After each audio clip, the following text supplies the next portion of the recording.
Hello everyone, आप सभी का हमारे चैनल पे स्वागत है बच्चों। आज के इस वीडियो में हम क्लास 12 मैथमेटिक्स का जो इम्पोर्टेंट एक्सरसाइज है बेटा प्रश्नावली 5.8 को सॉल्व करेंगे। और यहाँ से एक क्वेश्चन ज़रूर आता है, 100% आता ही आता है। चैप्टर का नाम आप जानते हैं, कंटिन्यूटी एंड डिफरेंशिएबिलिटी है। टॉपिक आज जो हम कवर करने वाले हैं बेटा वो है रोलिस का प्रमेय और मध्यमान प्रमेय। ठीक है, ये दोनों चीज़ पहले हम सीखेंगे और बहुत ही इंपॉर्टेंट है और यहाँ से क्वेश्चन हर साल आते ही आते हैं। ठीक है बेटा, तो सबसे पहले रोले के प्रमेय की मैं बात करूं और किसी भी प्रमेय की मैं बात करूं तो पहले एक इम्पॉर्टेंट नोट मैं आपको लिखवाना चाहता हूं, बहुत ही ज़्यादा इम्पॉर्टेंट है। ठीक है, बहुत ही ज़्यादा इम्पॉर्टेंट है। नोट क्या है बेटा? प्रत्येक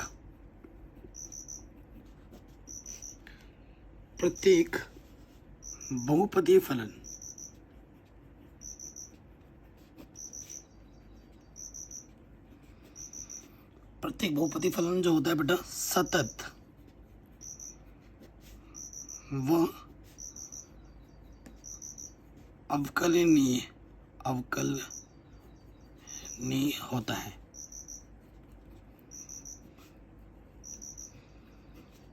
ठीक है, अब देखो सतत की भी अगर बात करें और अवकलनीय की बात करें, ये कोई जो अगर अंतराल स्पेसिफिक अंतराल में ही ये होते हैं। ठीक है, ये ध्यान रखिएगा। जो सतत होता है बेटा, ठीक है, सतत जो होता है वो ऑलवेज क्लोज इंटरवल में होता है। जो सपोज करो एक ए से बी में जा रहे हैं तो क्लोज इंटरवल में सतत होगा, और अवकलनीय जो होता है वो हमेशा ओपन इंटरवल में होता है। क्लोज इंटरवल का मतलब क्या होता है, ओपन इंटरवल का मतलब क्या होता है, ये आप पढ़ चुके हैं क्लास 10-11 में, है ना। तो ये बहुत इंपॉर्टेंट नोट है। अगर इस नोट को आप लिख देंगे ना, अगर आपको पता चल चुका है कि ये जो दिया गया फलन एक बहुपदीय फलन है, ठीक है, तो ये लिखेंगे क्योंकि दिया गया पद बहुपदीय फलन है, अर्थात दिया गया फलन इस अंतराल में सतत होगा और इस अंतराल में अवकलनीय होगा। इस शॉर्ट नोट से आपका बहुत लंबा चौड़ा कैलकुलेशन बच जाएगा, और बस ये नोट लिखोगे तो पूरे नंबर भी मिलेंगे। ठीक है, ये नोट बहुत इंपॉर्टेंट है। अब आते हैं पहले रोलेस के प्रमेय पर। ठीक है, मैं आपको रोलेस का प्रमेय लिख के समझाऊंगा। सबसे पहले बात करते हैं हम रोले के प्रमेय की। रोलेस प्रमेय को अंग्रेजी में बोलते हैं थ्योरम। तो रोले का थ्योरम क्या कहता है बेटा? ठीक है, रोले का थ्योरम क्या करता है, अगर आपके पास सपोज करो एक फलन है, ठीक है, आपके पास एक फलन है, सपोज करो y बराबर fx करके एक फलन है। ठीक है, जो इंटरवल आपको सपोज करो, जो फलन कहाँ से कहाँ तक है, ए से बी तक है। कहाँ से कहाँ तक जा रहा है? ए से बी तक जा रहा है। ठीक है, तो क्या होता है रोले के प्रमेय में, यदि जो कोई फलन है वो ए से बी इस इंटरवल से इस इंटरवल में जा रहा है, ठीक है, तो क्या होता है ना, तो फलन तो नंबर 3 चीज़ें सेटिस्फाई कर, तो फलन सतत होगा किस इंटरवल में? इस इंटरवल में। ठीक है, उसके बाद फलन अवकलनीय होगा,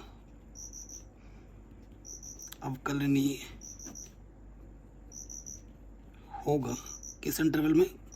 ओपन इंटरवल में। और तीसरा चीज क्या होता है बेटा, यदि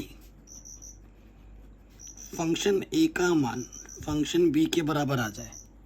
ठीक है, इस ए पॉइंट पे और इस बी पॉइंट पे फंक्शन की जो वैल्यू दोनों बराबर आएगी, तो क्या होता है ना कि f' जो भी फलन दिया होगा आपको उसका एक बार अवकलज करना होगा और उसको 0 के बराबर लेना होगा।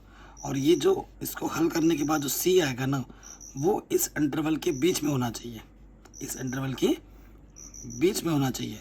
तभी रोले का प्रमेय क्या होता है बेटा? सत्यापित होता है।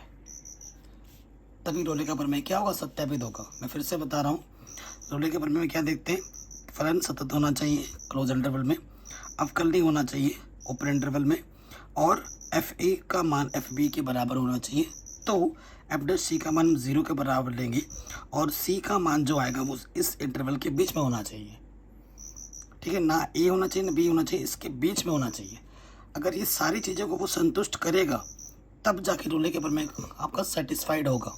अभी क्वेश्चंस करेंगे तो पता लग जाएगा। और अगर इनमें से कोई भी चीज़ मना करती है तो रोले के प्रमेय संतुष्ट नहीं है, ये हम लिख देंगे। ठीक है, ये हुआ रोले का प्रमेय। अब हम बात करेंगे मध्यमान प्रमेय, मीन वैल्यू थ्योरम बोलते हैं इसे। ठीक है, मध्यमान प्रमेय, अंग्रेजी में बोलते हैं मीन वैल्यू थ्योरम, शॉर्ट में लिखते हैं MVT। ठीक है, ये जो मध्यमान प्रमेय होता है ना, वो एक्सटेंशन थ्योरम होता है। एक्सटेंशन का मतलब समझते हैं ना, विस्तारित रूप। एक्सटेंशन थ्योरम होता है किसका? Extension theorem of Rolle's theorem. अगर आपसे कोई पूछे भैया कि ये जो मध्यमान प्रमेय होता है वो क्या होता है, तो आप बोलोगे भैया विस्तारित रूप होता है रोलेस थ्योरम का। जो रोलेस का प्रमेय है उस प्रमेय का ये क्या होता है बेटा? विस्तारित रूप होता है। ठीक है, अगर आपसे कोई पूछा तो आप ये लिख देंगे। देखो बेटा, मैं किताबी भाषा में नहीं समझा रहा हूँ आपको, मैं मतलब सिंपल चीज़ रख रहा हूँ। ठीक है, ताकि आप सिंपल तरीके से समझ के अपने उत्तर को लिख पाएँ या क्वेश्चंस को कर पाएँ। तो देखो बेटा, इसमें भी वही चीज़ होता है। अगर आपके पास एक फलन है, वही y बराबर fx करके एक फलन, मान सिंपल सा ग्राफ बना रहा हूँ, ये है और यहाँ से लेकर यहाँ तक ये वाला पॉइंट B है, A से B में जा रहा है। ठीक है, माना एक फलन है, माना जो f जा रहा है वो कहाँ से कहाँ तक जा रहा है? A से B से कहाँ तक जा रहा है? वास्तविक संख्या R तक जा रहा है। तो क्या होता है, देखो स्टार्टिंग के जो दो प्रॉपर्टीज़ हैं बेटा, पहले और दूसरा, वो तो इसमें और इसमें सेम है, तभी तो एक्सटेंशन हो रहा है ये। तो फलन क्या होगा? नंबर 1 सतत होगा। सतत कहाँ होता है बेटा? क्लोज इंटरवल में। नंबर 2 क्या होगा बेटा? नंबर 2 होगा अवकलनीय होगा।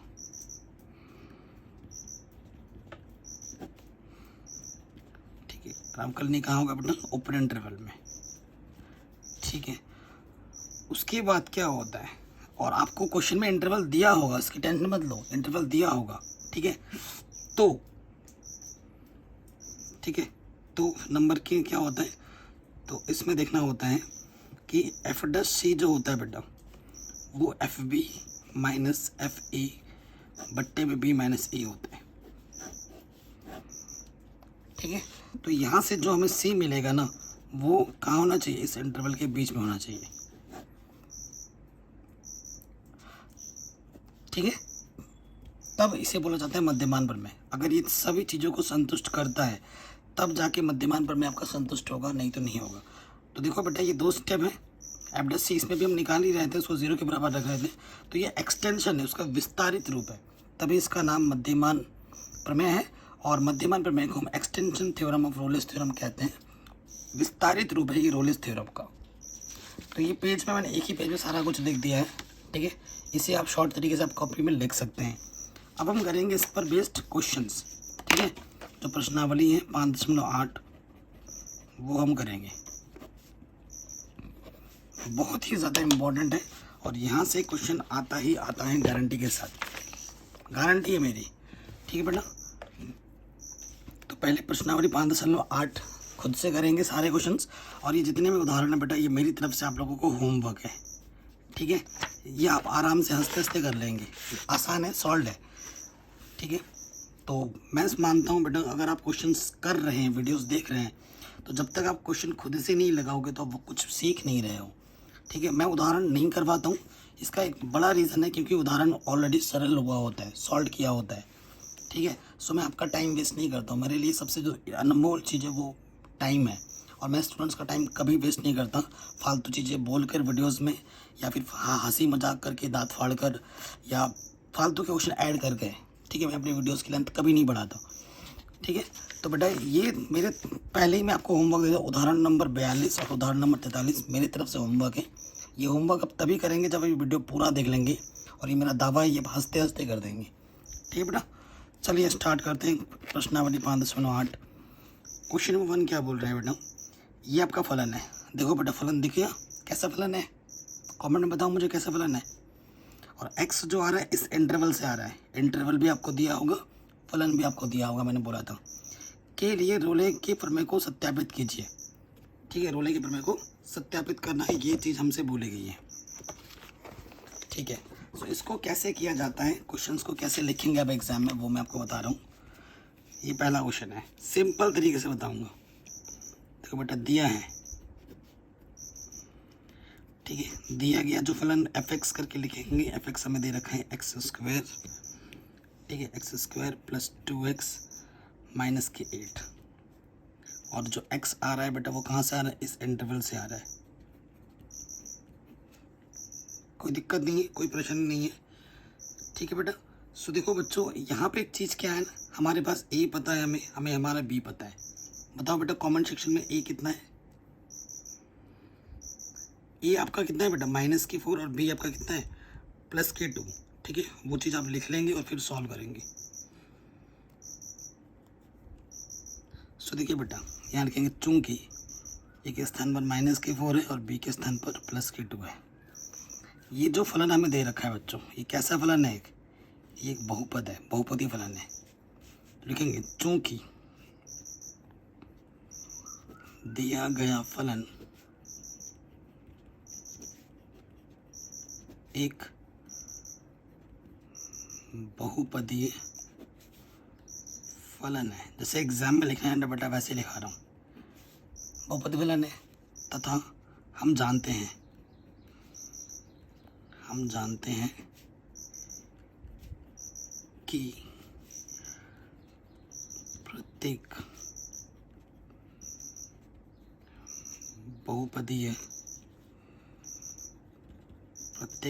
फलन सतत इस इंटरवल में होता है, क्लोज इंटरवल में सतत, क्योंकि इस क्वेश्चन की बात करें, सतत व अवकलनीय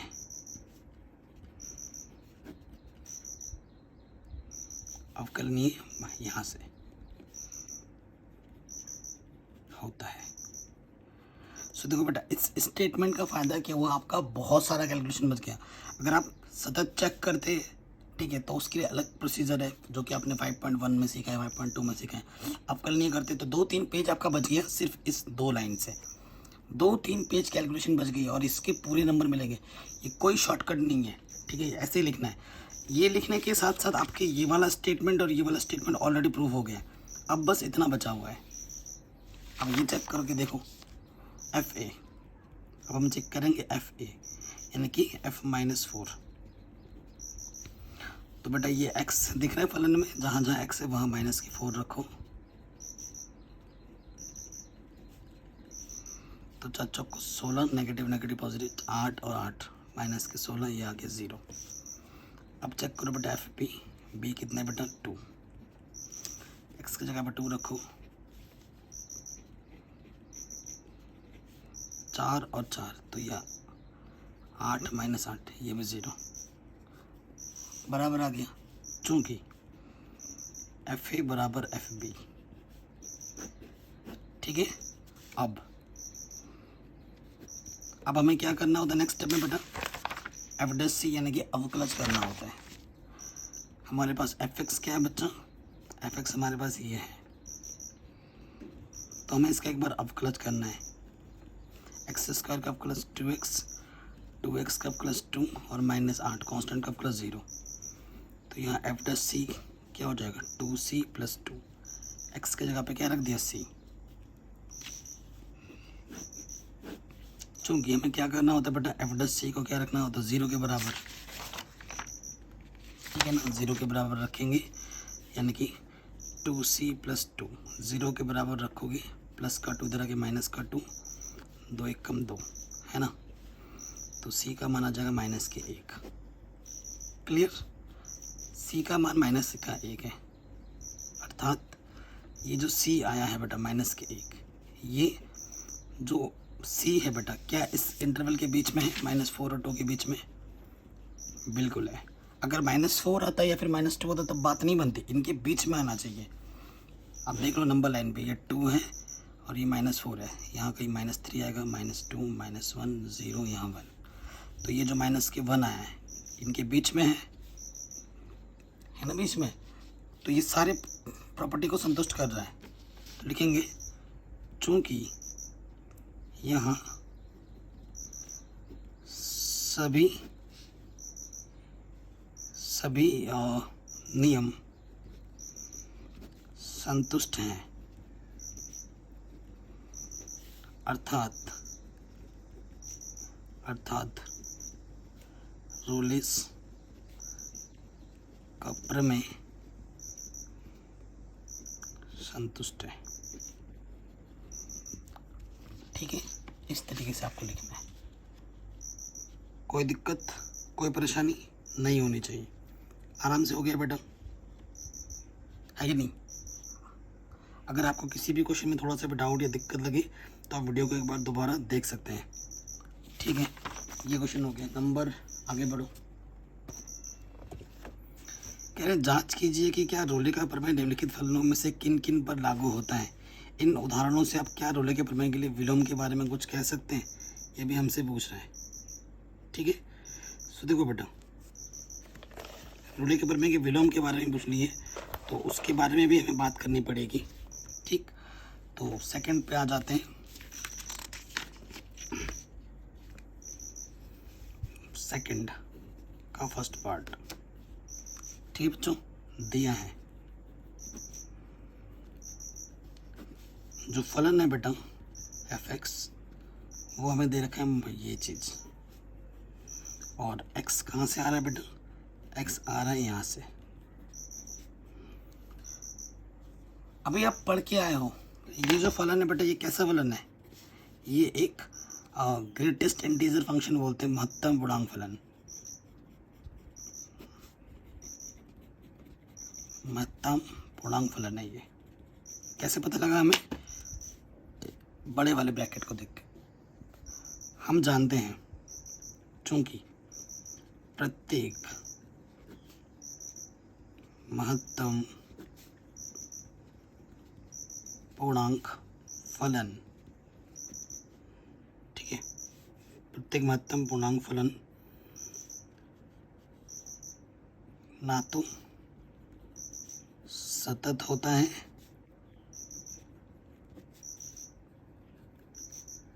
और ना ही अवकलनीय। अगर x कहाँ से लिया जा रहा है? r से, तो ये r से ही आ रहा है, रियल नंबर्स हैं। ठीक है, for every x belongs to r, ये लिख दोगे। अब आप खुद ही देखो बेटा, मैंने क्या बोला? अगर एक भी प्रॉपर्टी को वो मना करता है, सतत भी नहीं है, अवकलनीय में, इसकी तो बात ही नहीं होगी फिर, क्योंकि सबको हाँ बोलना पड़ेगा। सारी चीज़ें जब टिक होगी तभी हम बात करेंगे। इसने तो स्टार्टिंग के दो को ही मना कर दिया, ना तो ये सतत है ना ही अवकलनीय है। ठीक है, अर्थात यह रोलेस के प्रमेय को संतुष्ट नहीं करेगा। सिंपल, एकदम बढ़िया, आराम से तरीके से बन गया। First part is done. Now second part पे आ जाऊँ। सेकंड पार्ट हमें जो दे रखा है बेटा, वो दे रखा है कितना? वही चीज़ है, fx बराबर मॉडुलस के x। तुम्हारे दिमाग को बस वो टेस्ट कर रहा था। इंटरवल चेंज कर दिया है, 5 9 था, यहाँ पर -2 2 दिए। तुम्हें देख रहा है, तुम्हें एग्जाम में जो तुमको बेवकूफ़ बनाना चाह रहे हैं। बेटा हम बेवकूफ़ नहीं है, हम पढ़ के आए हैं, हम सीख के आए हैं, हम कॉन्सेप्ट पे चलते हैं।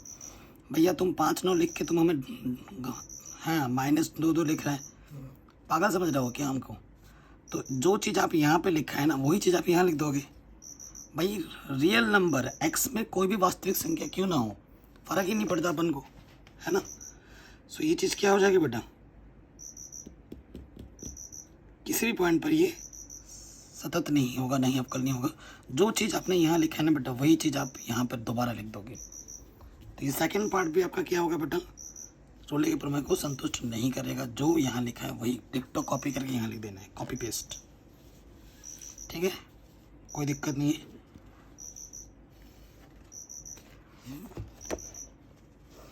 थर्ड पार्ट पे आ जाओ। fx क्या है बेटा, x² - 1। ठीक है, अब इसके लिए चेक करना है, तो इस पे कैलकुलेट करके देखते हैं।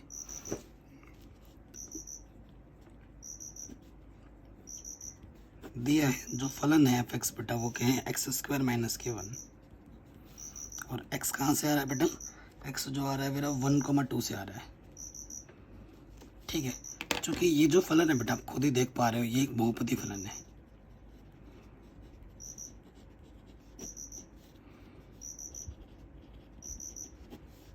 ये एक बहुपदी फलन है और प्रत्येक बहुपदी फलन सतत और अवकलनीय होता है। और यहाँ ए के स्थान पर है बेटा 1 और बी के स्थान पर है 2। चलो लिखते हैं, चूंकि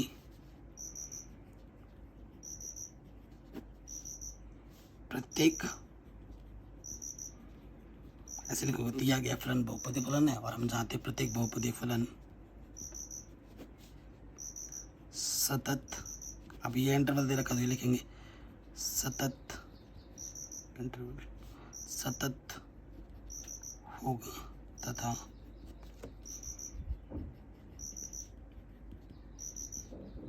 अवकलनीय। किस इंटरवल में होगा, अवकलनीय ऊपर इंटरवल में होगा। तो एक साथ आपने दो बातें रख दी। ठीक है, स्टेटमेंट 1 और स्टेटमेंट 2 आपने यहाँ बोल दिया। ठीक है, अब तीसरे पॉइंट पे आ जाऊँ, एफ ए और एफ बी। अब एफ ए F1 एक्स की जगह पे 1 रखो, 1 का स्क्वायर ये 1 - 1 0। एफ बी निकालो, 2 रखना है, 2 स्क्वायर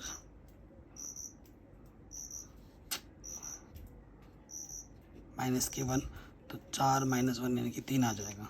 चूँकि एफ ए बराबर एफ बी नहीं है ना, हमें एफ ए बराबर एफ बी चाहिए था तभी हम आगे बढ़ेंगे।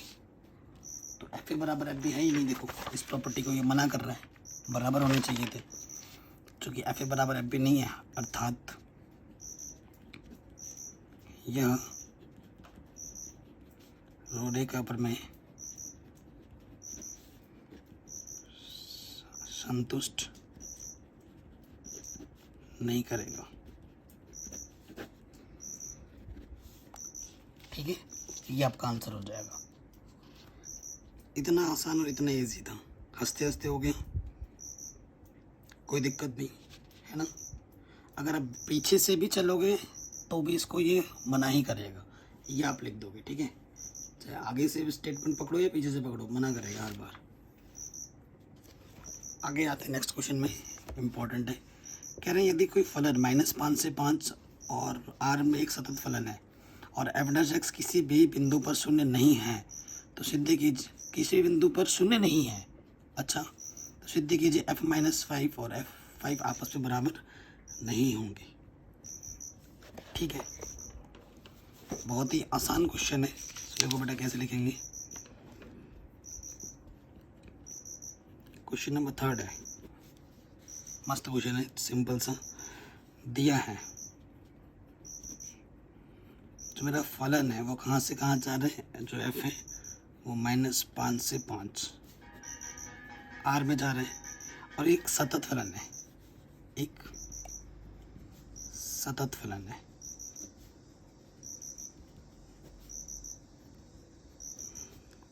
ठीक है, और f' किसी बिंदु पर शून्य नहीं है।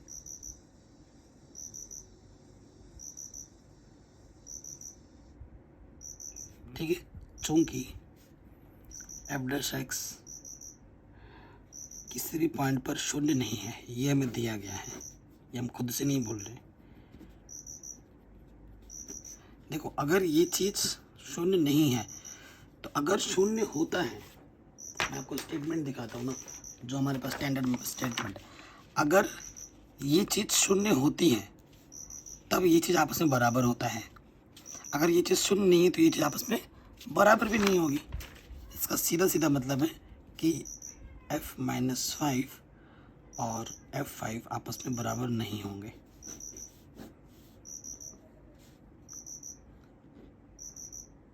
ठीक है ना, यही हमें सिद्ध करना था।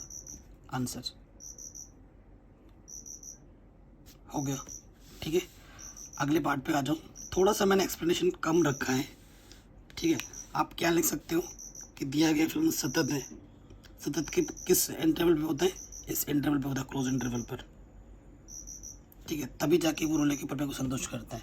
अब रोले के प्रमेय को तो संतुष्ट करेगा ही नहीं, क्योंकि ये चीज़ ने मना कर रखी है। तो ये चीज़ अगर मना है तो ये चीज़ ऑटोमेटिकली मना हो जाएगी। ठीक है, तो अपने हिसाब से आप एक्सप्लेनेशन को घटा बढ़ा सकते हो, मैंने सिंपल रखा है। नंबर 4 पे आ जाओ, चौथे क्वेश्चन में कह रहे हैं मध्यमान प्रमेय सत्यापित कीजिए यदि अंतराल ए बी में एफ एक्स ये है और ए का मान 1 है और बी का मान 4 है।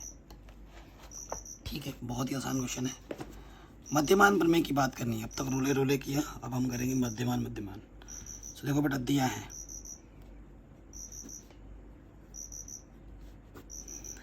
जो फलन हमें दे रखा है बेटा वो है x² माइनस के 4x माइनस के 3।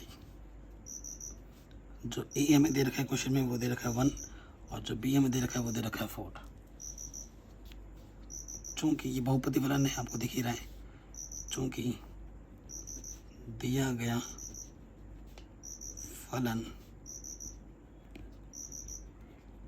बहुपदी है, इसलिए यह सतत होगा तथा अवकलनीय होगा।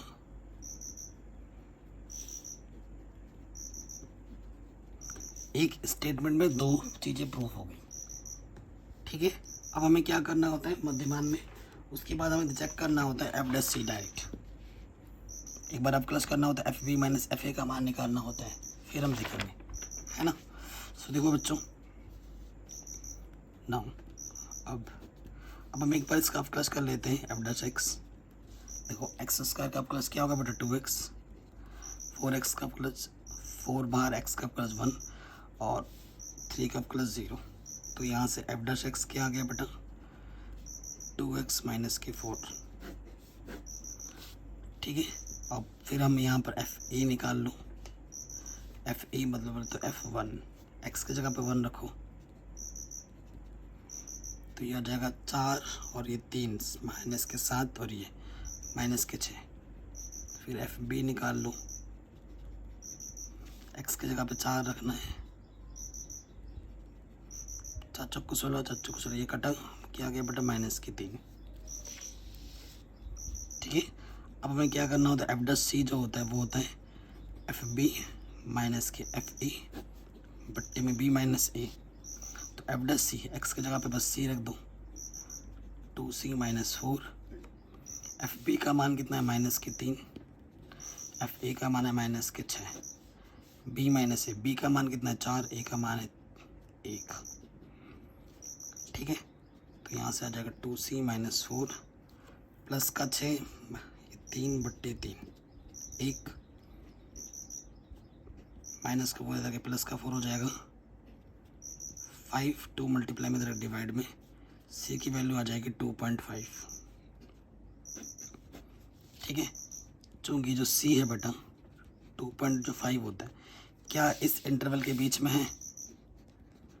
बिल्कुल बीच में है, इसके बीच में ही तो है। तो ये सभी शर्तों को हाँ कर रहा है।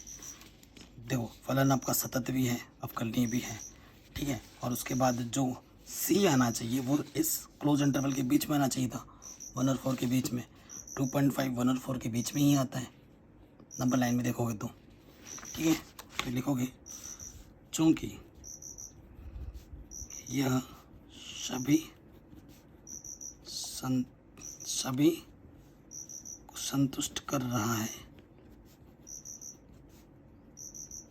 सभी नियम को संतुष्ट कर रहा है,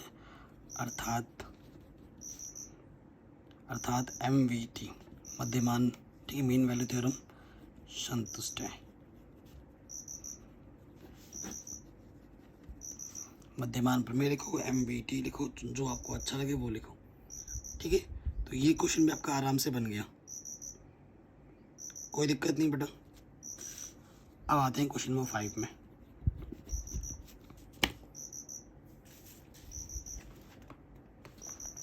क्या बोल रहा क्वेश्चन नंबर 5?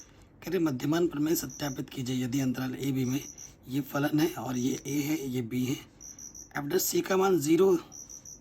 उसके बाद वाला काम क्या है, f' का मान अगर 0 है तो C का मान 1/3 को ज्ञात कीजिए। ये सेकंड पार्ट है। इस क्वेश्चन को 2 हिस्सों में बांटा गया है, ठीक है। तो पहले करते हैं एक-एक करके, फिर देखते हैं। और इस मध्यमान प्रमेय को ना हम लैग्रेंज प्रमेय भी कहते हैं, ये ध्यान रखिएगा, आ सकता है एग्जाम में लैग्रेंज करके लिखा हुआ, तो उसका मतलब मैम मध्यमान में ही है, ठीक है। दिया क्या है बेटा, जो फलन है एफ एक्स वो में दे रखा है x³ माइनस के 5x² माइनस के 3x, और ए का मान क्वेश्चन में दे रखा है 1 और बी का मान दे रखा है 3, ये दे रखा है, ठीक है। तो सबसे पहले क्या है, देखो बेटा दिया गया फलन कैसे है बेटा, दिया गया फलन बहुपदीय है, और आपको एग्जाम में यही फलन ही आएगा, ठीक है, आपके सिलेबस में यही है, इसलिए यह सतत व अवकलनीय होगा, ठीक है। थोड़ा शॉर्टकट लिख दिया, समझ गए कैसे लिखना है तो पता ही चल गया। अगला काम हमें क्या करना होता है बेटा, अगला काम हमें क्या करना होता है, सी के लिए अब हमें क्या करना होता है, अब सी के लिए हमें एक बार इसका अवक्रस करना है, एफ डैश एक्स, ये हो जाएगा 3x², x² का हो जाएगा 2x, x का हो जाएगा 1, तो एफ डैश सी क्या हो जाएगा बच्चों, 3c² 5 to 10 माइनस 3, सी के पदों में लिख दिया, चूँकि एफ डैश सी किसके बराबर होता है इस मध्यमान प्रमेय में, F B minus F A upon B minus A, ये होता है। तो अभी हमें एफ बी और एफ ए निकालना पड़ेगा, यहाँ निकाल लेते हैं एफ ए यानी कि f1, x की जगह पे 1 रखो, 1 माइनस 5 माइनस 3, तो 8 और ये 1 माइनस के साथ, फिर आप एफ बी निकालो यानी कि f3, x की जगह पे 3 रखो, 27 9 5 45 माइनस 3, ठीक है। तो हल करके कितना आ रहा है देखो, 48, 8 में 7 गया 1 और 4 में से 2 गया 2, ठीक है। 21 किसका, माइनस का, तो यहाँ पर रखेंगे हम F dash C, F dash C का मान क्या है 3c² माइनस की, अच्छा यहाँ सी रखना था, 10c माइनस के 3, एफ बी का मान है माइनस के 21 और एफ ए का मान है माइनस के 7, बी का मान है 3 और ए का मान है 1, ठीक है, क्लियर। तो देखो यहाँ से 3c² माइनस के 10c माइनस के 3, 21 में से 7 घटाओ, यहाँ से 16 आ जाएगा, बट्टे में 2 है, सही हो रहा है ना, कैलकुलेशन सही है। 3 3 9 9 5 45 3 48, 48 में 27 घटाएंगे, ठीक, 20 में से 6 घटाएंगे 14 आएगा यार, 16 लिख रहा था, देखा 2 7 14, तो 3c² माइनस के 10c, ठीक है, और इधर इसको लेके आओगे तो माइनस का 3 और प्लस के 7, तो ये हो जाएगा प्लस के 4, कैलकुलेशन सही है ना, कुछ तो गड़बड़ है, एक बार फिर से चेक कर लो, अरे यार यहाँ से कैलकुलेशन गड़बड़, 3x था ना, x के जगह पे 3 रखना था, तो हमने सिर्फ 3 रखा है, यहाँ पर 3 3 9 होगा, देखो कैलकुलेशन थोड़ी सी मिस्टेक होगी तो पूरा गड़बड़ हो जाएगा, नज़र हटी दुर्घटना घटी, ठीक है। अब देखो कैलकुलेशन 9 5 14 हासिल लगा 1, ये हो जाएगा माइनस के 54 प्लस के 27, 14 में 7 घटाएंगे 7, 27 ही आ जाएगा माइनस के। बाकी तो सब सही है ना। हाँ, तो यहाँ से 20 बचेगा नेगेटिव के, तो माइनस के 10 आएगा इधर, है ना। अब सही है, ये इधर लाओगे तो ये प्लस के 7 बचेगा, ठीक है। तो मल्टीप्लाई करने पे 21 है, जोड़ने पे 10, 7 तियाँ 21 है ना। यहाँ से जोड़ो, यहाँ से जोड़ो, यहाँ से सिर्फ c कॉमन, 3c माइनस 7, यहाँ से 1 कॉमन, ठीक है। 3c माइनस के 7, तो जो 2 बार उसको हम एक बार लिखते हैं, जो ब्रैकेट्स बाहर निकाला है उसको एक बार, इसको 0 मानेंगे, इसको 0 मानेंगे। 3c माइनस 7 0, तो c का मान 7/3, तो ये 2 पॉइंट समथिंग आ जाएगा। यदि c माइनस 1 0, तो c का मान एग्जैक्टली 1 आ जाएगा, ठीक है। ये चीज़ आ गई। तो अब मैंने बोला था जो मान आना चाहिए तो वो इंटरवल के बीच में आना चाहिए था। हमारा इंटरवल क्या है बेटा, 1,3 है, तो जो मान आना चाहिए वो इसके बीच का आना चाहिए। यह है एग्जैक्टली 1, तो ये अमान्य हो जाएगा। ये क्या हो जाएगा, अमान्य। ये मान्य हो जाएगा, 2 पॉइंट समथिंग है जो कि इसके बीच में है। इस सी के लिए जो एमवीटी थ्योरम है वो संतुष्ट करेगा, परंतु इसके लिए नहीं करेगा, ठीक है। यही आपको लिखना था और यही आपको करना था।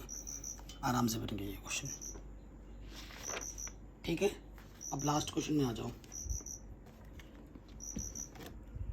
कह रहे प्रश्न संख्या 2 में उपरोक्त तीनों फलनों के लिए मध्यमान प्रमेय की अनुपयोगिता की जांच कीजिए, ठीक है। अब थोड़ा सा स्मार्ट बनो, इतना सॉल्व करने की भी ज़रूरत नहीं है, क्योंकि मध्यमान प्रमेय जो होता है वो रोलेस थ्योरम का एक्सटेंशन होता है।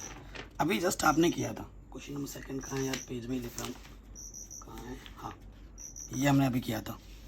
तो देखो फर्स्ट वाले में ना तो ये सतत है ना ही ये अवकलनीय है, ठीक है। तो ये एलएमवी जो आपका जो एमवीटी थ्योरम है उसके लिए भी तो यही बात करेगा। आपको चेक पहले सतत और अवकलनीय देखना है, तो ये जो फलन है पहला वाला और दूसरा वाला मना कर देगा, क्योंकि ना तो ये सतत है ना ही अवकलनीय है। तो ना इसलिए फर्स्ट पार्ट और सेकंड पार्ट जो आपका मध्यमान प्रमेय है उसको संतुष्ट नहीं करेगा, रोले को भी नहीं करेगा और मध्यमान प्रमेय को भी नहीं करेगा, ठीक है। रही बात थर्ड की, तो थर्ड हम चेक कर लेते हैं, ठीक है। थर्ड पार्ट हम चेक कर लेते हैं, ओके। सो थर्ड पार्ट में देखो बेटा, जो फलन है